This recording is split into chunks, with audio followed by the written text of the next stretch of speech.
કે હું આવ્યા પછી ચૂંટણીઓ પૂરી થઈ છે તો વાત નહીં, વિવાદ નહીં, વિકાસ સિવાય બીજી વાત નહીં.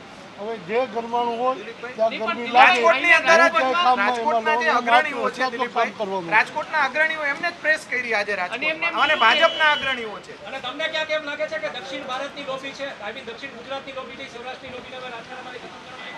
મેં શરૂઆતમાં જ કીધું કોઈ વિવાદ વિના સરકારની મને મોદી સાહેબ જે મહેનત કર્યા છે, જે અમિતભાઈ મહેનત કર્યા છે, જે ભૂપેન્દ્રભાઈ મહેનત કર્યા છે, આ સરકારની યોજનાઓ જે લોકો માટે છે ત્યાં સુધી પહોંચાડવા માટે જેનો સહયોગ લેવો પડશે. આ યોજનાઓ એવી છે જાતિ જાતિ પક્ષ એના પર ઉઠીને સર્વ માટે યોજનાઓ છે. તો સર્વ માટે કામ કરવા માટે આજે રાજકોટની અંદર જે રીતે એનું બધું કહેવાય ગયું છે એટલે અત્યારે હવે વિવાદનો સવાલ નથી. 2 દિવસ પહેલા હિલુની તમે વાત કરી. 2 દિવસ પહેલા આગેવાનો છે તેઓ પણ ક્યાંક ને ક્યાંક એવું કહી રહ્યા છે કે જયેશભાઈની વિરુદ્ધમાં આપણે મતદાન કરવાનું છે.